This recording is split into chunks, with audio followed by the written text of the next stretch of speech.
Let's go over the X Factor player for each country at this year's World Cup, starting with Group A. My choice here is very obvious. Julian Quinones, an incredible striker. Let's talk about him. As you can see, 26 games, 26 goals, and 2 assists, but that is not the most important stat.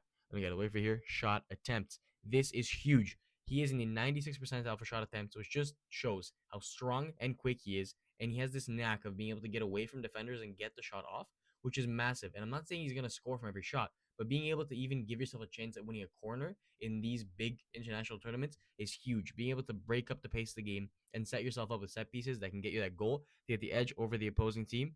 Now let's move on to South Africa. I'm not going to spend too much time here. Lyle Foster is by far and away the best player in their country. Unfortunately, his stats are pretty piss poor. 3 goals and 2 assists is not fantastic. Obviously, he does play for Burnley. The only thing I want to look at here is his chances created and his defensive contributions. I think it can be massive for South Africa if he can be really incredible in the defensive third and then win the ball, carry a little bit, and make chances for the 3 behind him, who I do think are very technical players, the 3 10s that play behind him. But I think it's going to be very difficult for South Africa to win any points at this next World Cup. By far and away Korea's most important player. I do love Heung-min Son, but there is just nobody better than Lee Kang-in. He is absolutely fantastic on the ball, and I will show you a huge stat that's going to be massive for Korea.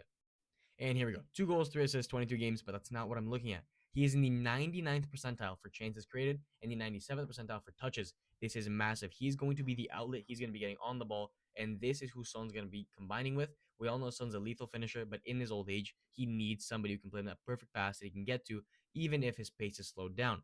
Lee Kang-in is going to be massive for Korea. I think they're going to have a great run if he's in form. And to finish off with Czechia, I believe the hardest country to pick the best player for. I think Vladislav Krejci is a very good player, but I think defensively just not good enough yet. I think Patrik Schick is obviously a great player. We know his class. And Pavel Such, who is in a fantastic form for Lyon, but I think he's just not creative enough.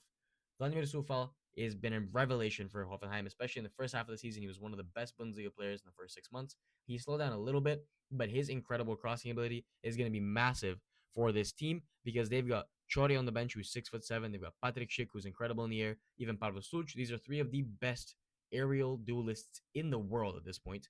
So him being the active corner kick taker and crosser, especially at that right wing back position, they can overrun teams. If they can even get 1 or 2 goals, they will shut up shop. They're going to be incredible this World Cup. One of my dark horses.